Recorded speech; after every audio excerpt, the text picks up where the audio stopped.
Hello, welcome again to another day of our Sabbath school study lesson. Thank you so much for joining. Sorry for the interruption earlier for the live stream. It does not work today, so I will gonna upload this shortly. Our high priest, we have the topic that is for the Thursday's lesson. We're discussing about this, and as we know in Hebrew 4:15.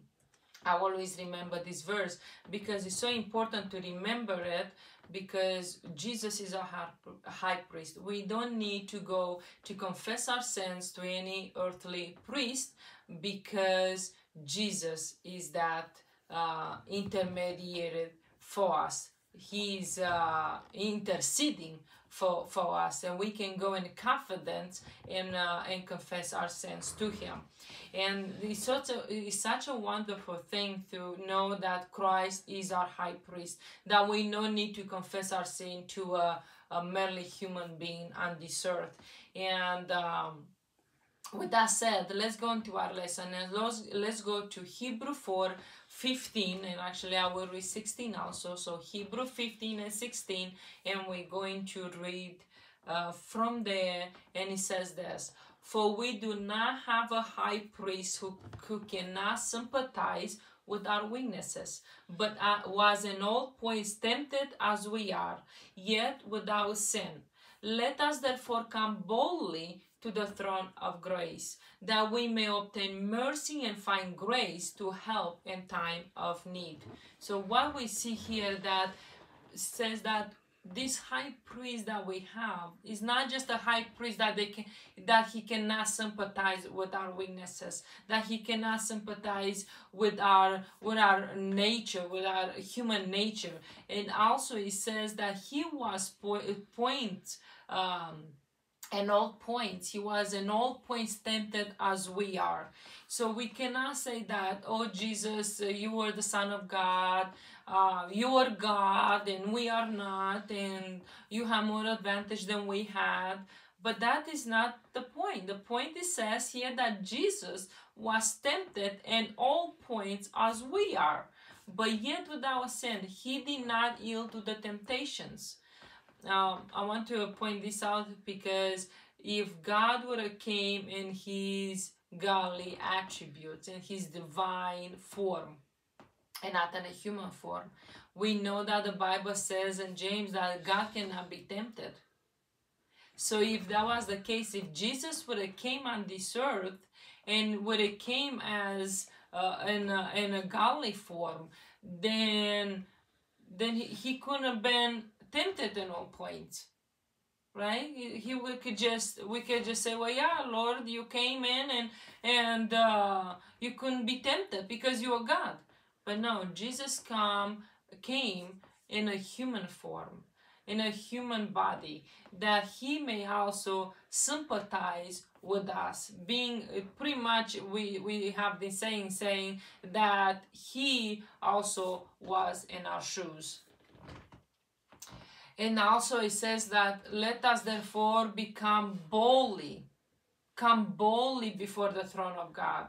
That we actually now, because Jesus is our intercessor, is our high priest, we can come boldly before the throne of God and confess our sin before him, because he is faithful and just to forgive us from all unrighteousness.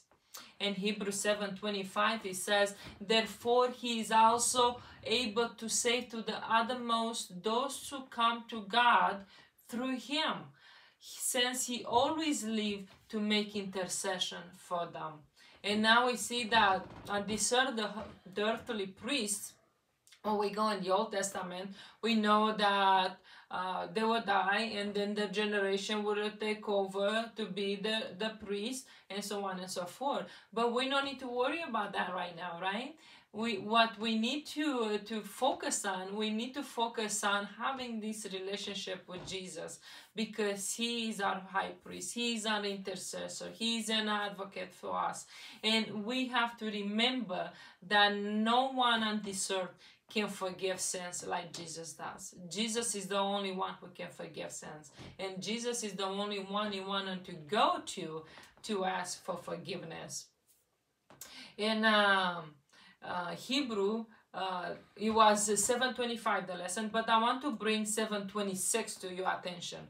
It says, such a high priest was fitting for us, who is holy, harmless, undefiled, separated from sinners, and has become higher than the heavens. How beautiful is that? Jesus is our high priest, and he is fitting for us, who is holy, who is harmless, who is undefiled. We see that this priest on the earth, they used to sacrifice for their own sin, asking for their own forgiveness, and then the people would have came into the courts with the priest, and they sacrificed for their own sin, and the priest was taking the sins upon himself from the people, and plus his own sins, before he was presenting before the most holy place and the Day of Atonement.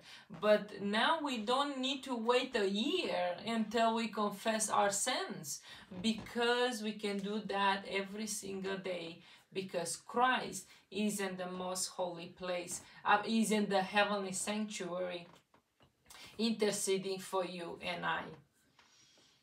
Also, it says in John 17:24 and 20-26, it says, Father, I desire that they also whom you gave me may be with me where I am, that they may behold my glory which you have given me.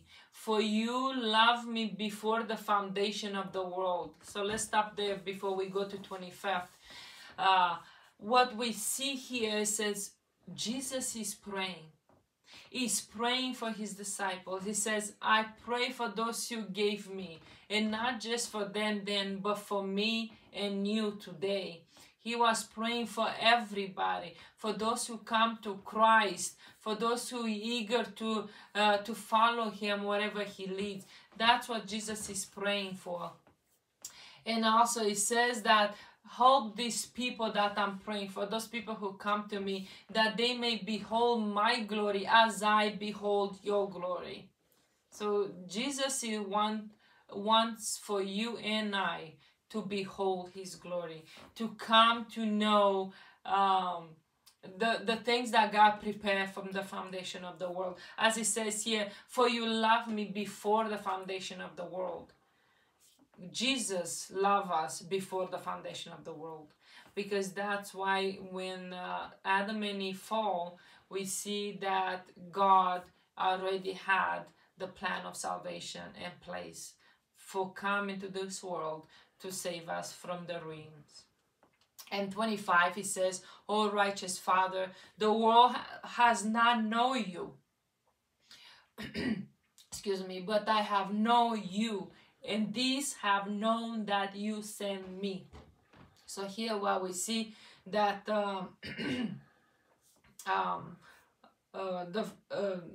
Jesus is, it says, O righteous Father. He said, the world has not known you, but I have known you, and these have known that you have sent me. Remember when Jesus asked, hey Peter, who do you think I am?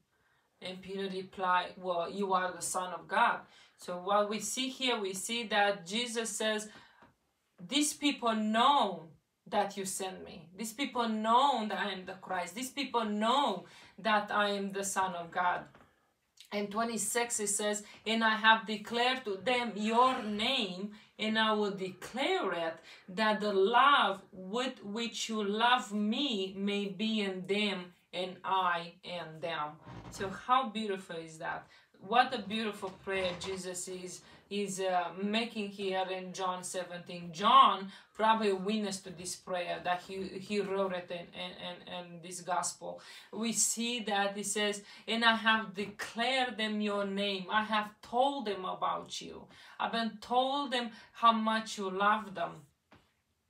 And it says that the love with which you love me may be in them, and I in them.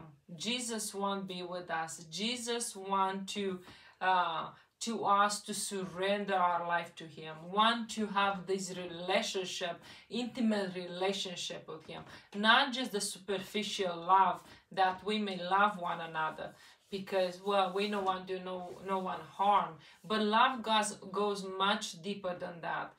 Behold the manner of love that God bestows upon us. So what was that love that he bestowed upon us? Jesus is show us the love of the Father through him, that he was willing to come to this earth to lay his own life for you and I. Do you have a special need in your life? Tell it to Jesus. Where there is sorrow, he brings comfort. Where there is fear, he brings peace. Where there is guilt, he brings forgiveness. Where there is weaknesses, he brings strength. How beautiful is that? If we come to Jesus, our life will be much, much simpler. But sometimes things come to our way and we see that is not out of it. But we can come to Jesus. We can bring our burdens to him, because for him the burdens are not too heavy. They're very light. And we can in confidence come to him and we can ask him for help.